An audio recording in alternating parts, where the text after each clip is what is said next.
Where do we live, Elaine? Diba Binondo? That's the Binondo Church. San Nicolas. Ayun, this is the San Nicolas part, di ba? Saan? This side. Ito? This side. On this side? This side?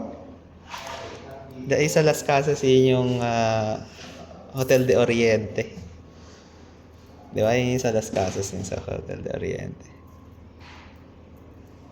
This is the Pansiteria, oh. Diyan dumain sila Rizal, di ba? Ito, currency natin to. O ano? Early cigarette. Mm. Many of the early cigarette manufacturing firms were pioneered Pioneered.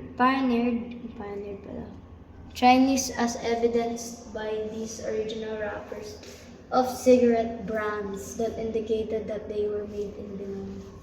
Parang, ano? Binondo siya ginawa? Yeah. Yung mga cigarette.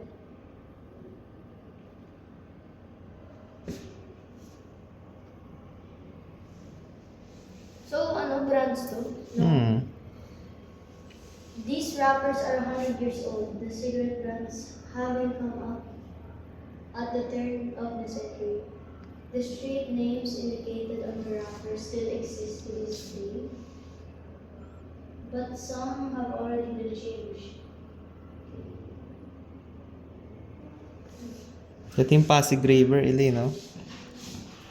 Ngayon, di ba yung El Hogar? Alam mo yung El Hogar, di ba? Ano? Yung from the Esplanade, yan yung nakikita natin, no? Yung pag nagkaan tayo sa Esplanade, yeah, this Ayun yun? Esplanade. Ayun yung buildings na yun. Ito, may train tracks, puro train. Tram. This is the ancient elevator. This is the ancient elevator.